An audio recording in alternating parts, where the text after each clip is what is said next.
Vista academy Erode. நம்ம இன்றைக்கி ஒரு ஜிஎஸ்ல ஒரு ஷார்ட்கட் பார்க்க போகிறோம். ஸோ நான் உங்களுக்கு ராஜபிரியா, ஜிஎஸ் ட்ரெயினர். இன்றைக்கி பார்க்கக்கூடிய ஷார்ட்கட் பாபரினுடைய படையெடுப்புகள். இது டிஎன்பிசி, எஸ்எஸ்சி, ஆர்ஆர்பி எல்லா எக்ஸாமினேஷனுக்கான ஒரு பொதுவான ஒரு தலைப்பு.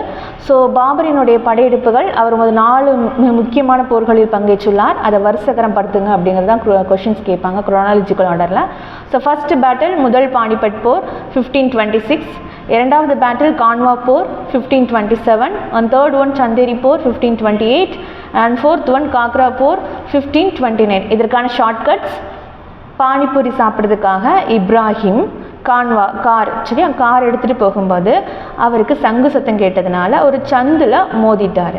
ஓகேவா?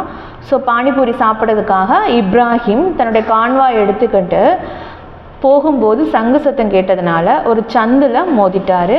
அதனால் அவருடைய கார் காக்ரா நதியில் விழுந்தது. ஓகேவா? ஸோ இதுதான் இதுக்கான ஷார்ட்கட். ஸோ வரிசைகரைப்படுத்தினா முதல் போர் முதல் பானிபட் போர், அதனுடைய ஆப்பனண்ட் பாபரனுடைய ஆப்பனண்ட் இப்ராஹிம் லோடி. இரண்டாவது போர் கான்வா போர், அதனுடைய ஆப்பனண்ட் ராணா சங்கா. தேர்டு போர் சந்தேரி, அதனோட opponent name Medini Rai. And fourth one Ghaghra போர், அதனுடைய opponent Muhammad Lodi and Sultan Nusrat Shah. So உங்களுக்கு இந்த மாதிரி ஷார்ட்கட்ஸ் தொடர்ச்சியாக வேணும்னா எங்கள் சேனலை சப்ஸ்கிரைப் பண்ணுங்கள். தேங்க்யூ.